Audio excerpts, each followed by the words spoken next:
So everyone, the 10th episode of the Magia Record anime has just aired, and once again it's time for the no spoiler review.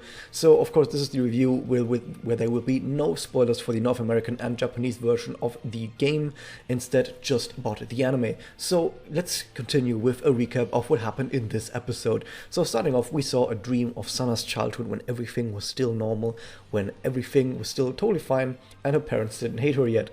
We then continue on from basically where the last episode left off of, where the labyrinth was crumbling, and we see that at the end of the labyrinth, everything is just sort of falling from the sky. So Iroha has to go and dramatically grab Sana out of the sky, and at this point we get some opening after some menacing shot of Alina. And we see that on top of the Kamehama Central Tower that we were hinted at towards the end of the last episode, we see that the Nays are doing what they like to do, which is panicking. So they panic a bunch, and at this point we then see that the rest of Team Mikazuki, they just appear, and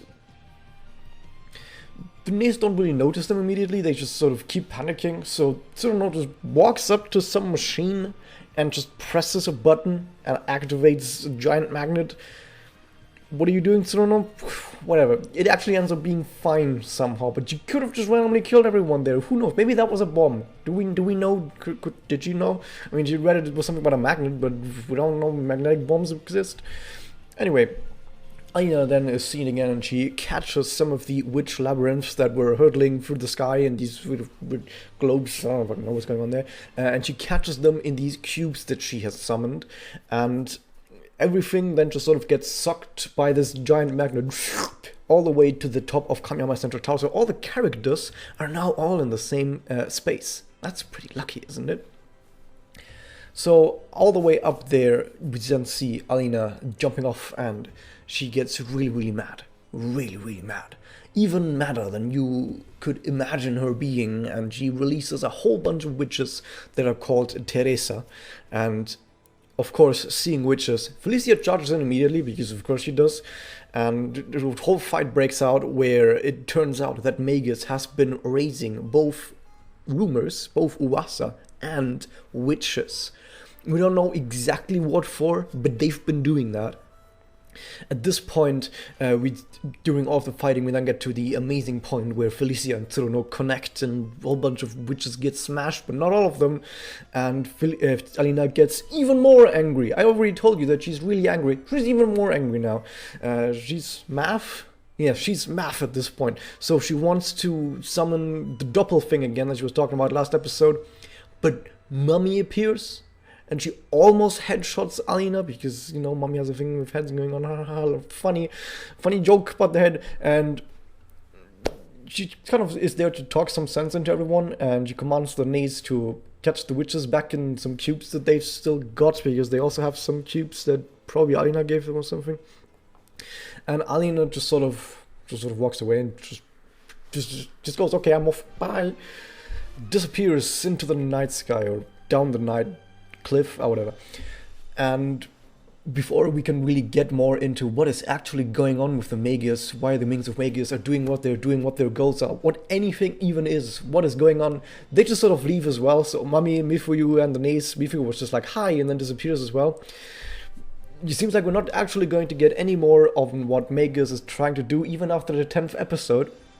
But I mean, there's gonna be like a second season to this, like a 99%. Like, it's not guaranteed, it's not officially guaranteed that we're getting a second season for this anime, but like 99%, because we already have a lot of rumors and a lot of hints that it is indeed going to be that way. Anyway, so I guess we're gonna have to put the actual explanation for what actually is going on with the Magus, or like the overarching plot, even further back.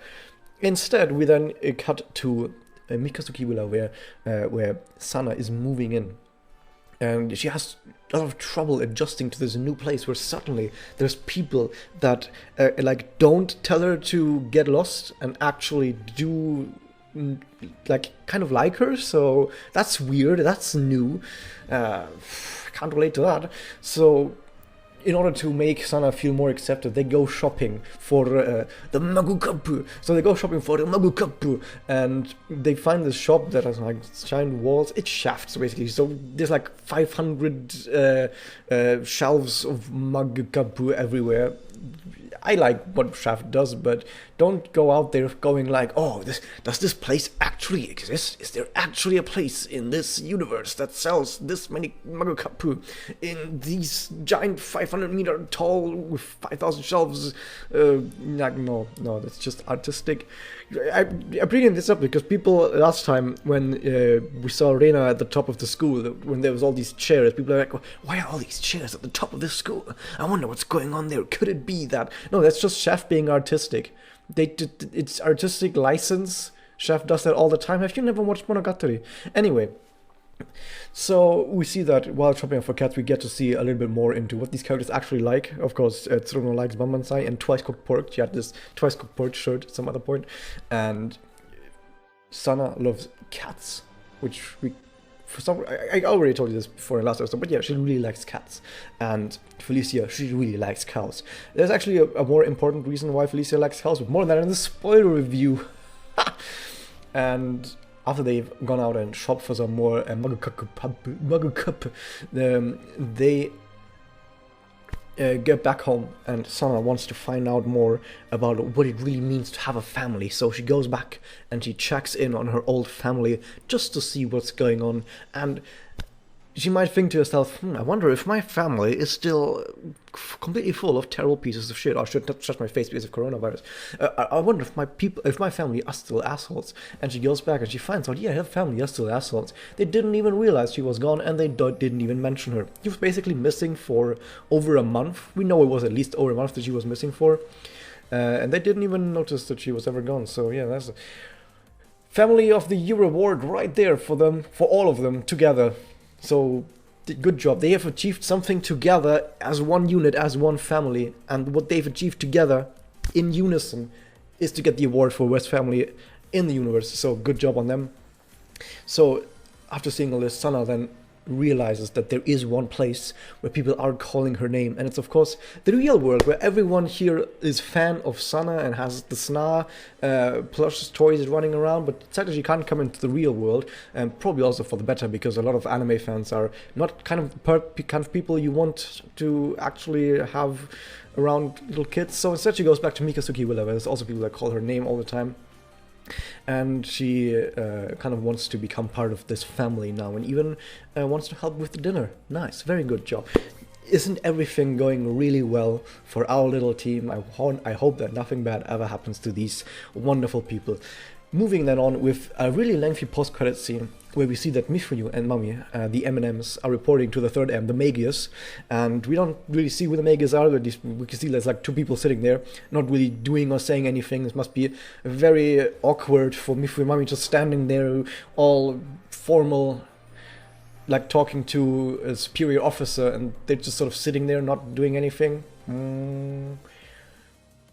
But we see that we get more confirmation on, the Magius has been like raising and fostering like witches and Wasa, and it's not good for them that the Team Mikasuki is getting rid of more and more of them, and I wonder if they're going to do something about that. But before we can really worry about any of that, we then see Mifuyu in her room again, and Mifuyu wonders about, can I ever be friendly again with Yachio?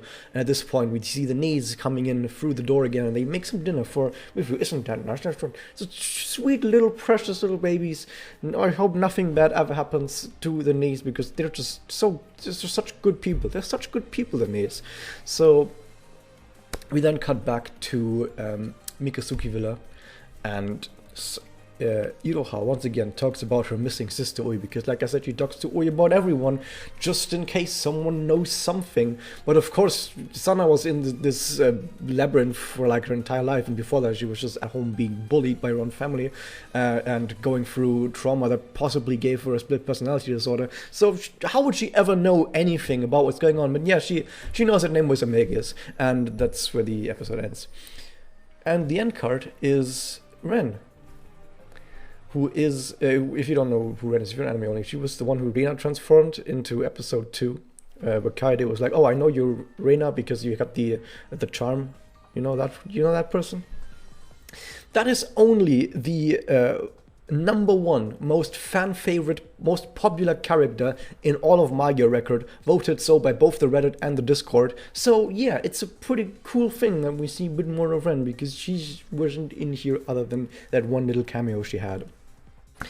So what about the episode now as a whole, to give sort of my views before I shill the differences and spoilers video some more.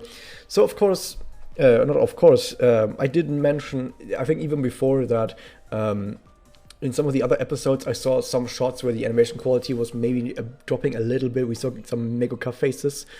In here it continues to be like that, where you see some scenes where it's quite obvious they didn't really put that much effort into it, and like for example characters moving rather stiffly, or characters that are in the background basically having a face that is just 2 dots and a line, and it looks really weird.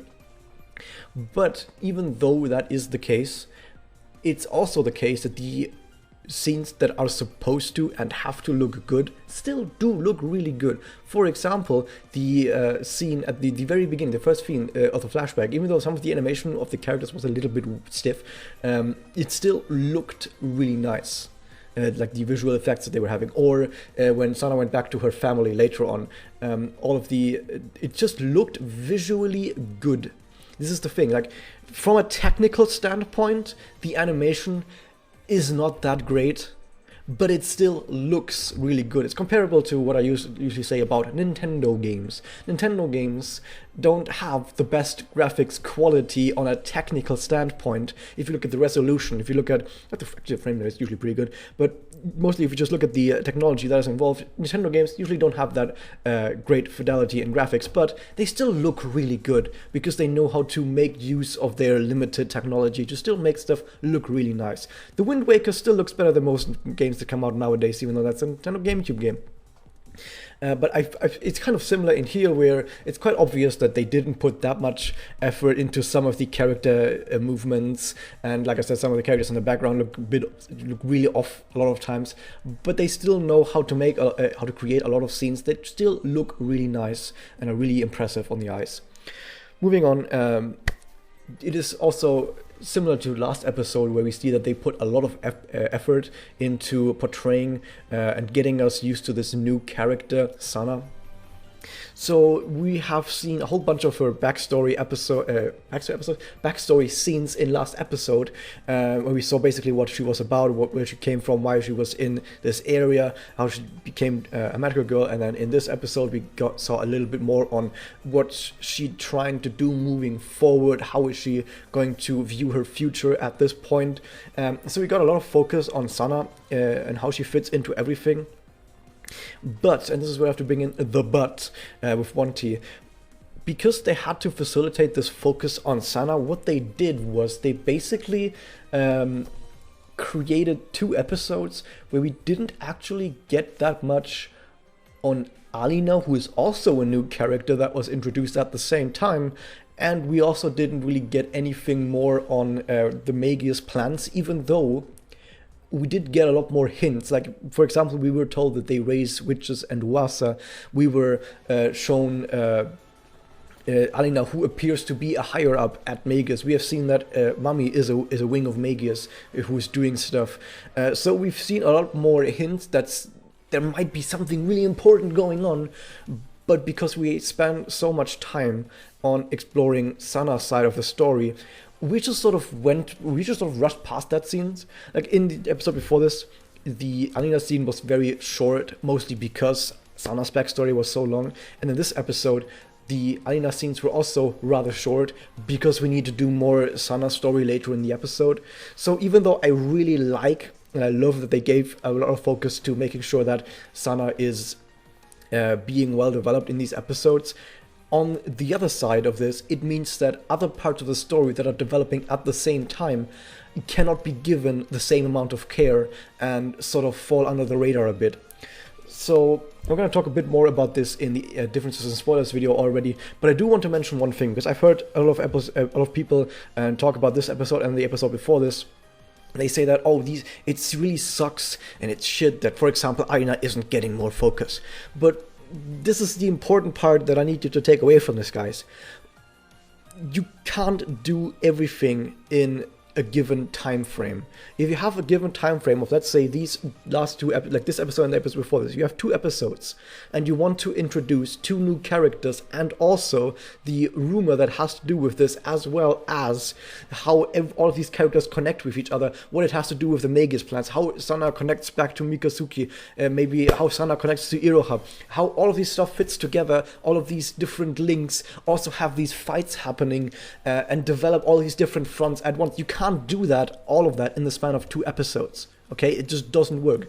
They decided, we're going to make a decision here, and it's going to be a focus on Sana. That's what they decided, and that's what they went with, and that's what I think was all right.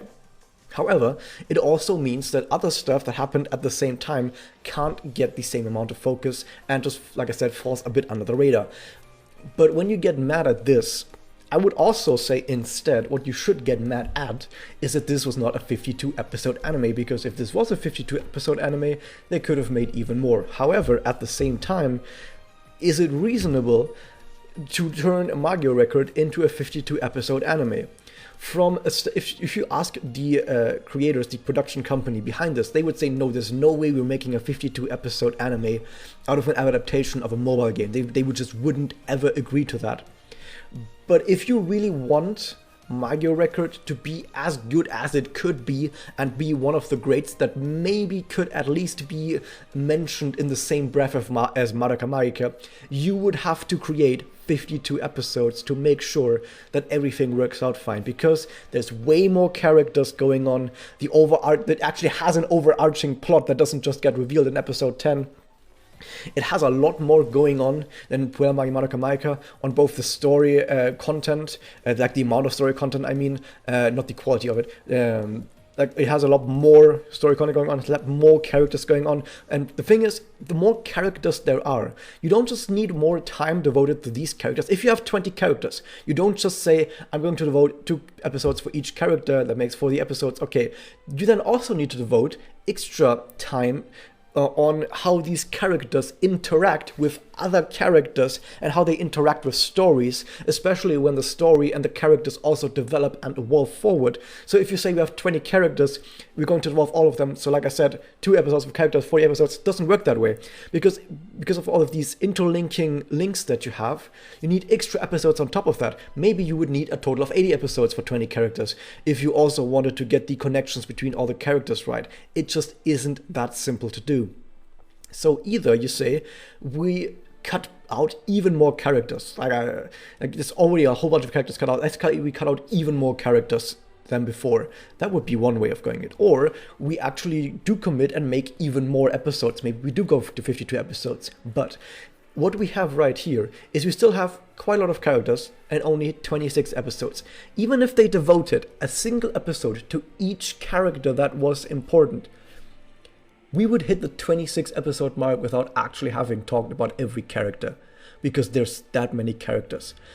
So if you want to get mad at this episode or the last episode as well, for not putting that much effort into showing Alina or showing the interconnections between Magius and Sana and the other characters, all this stuff, I wouldn't get mad specifically at these episodes and say it was the fault of episode 9 and 10 that suddenly everything is shit. I would just say it's just a problem with the overall structure of the story that this just doesn't work out. But given these structural problems, I'm at least happy that the stuff that they decided to focus on, in this case the Sana story, is actually well represented. I know some people will still say, though, I want more Iroha and Sana connection. Okay, I can see that. But because in episode 8 it was like set up that Iroha was also turning into this invisible girl. That was like hinted at, like Iroha is also becoming an invisible girl. But that sort of never went anywhere. So it was kind of like that there was a missing connection right there. I can totally agree with that. But apart from that, I think Sana was handled quite alright. So yeah. There's problems with the structure. Let's talk about the structure some other time. But for now, this episode in itself, it had problems. But like I said, those problems is not something that I would pin specifically on this episode, but rather on overarching problems that you just can't really work around unless you make even more massive changes. And they've already made such massive changes. So that's that. If you want to see me talk a lot more about the in-depth, because there's a lot of in-depth stuff going on in this episode as well. Hit that subscribe button to be notified as soon as the next video goes up, which is the differences and spoilers video. And if it's already up, you'll see it in the description of this. Hope to see you guys there, and I'll see you guys next time.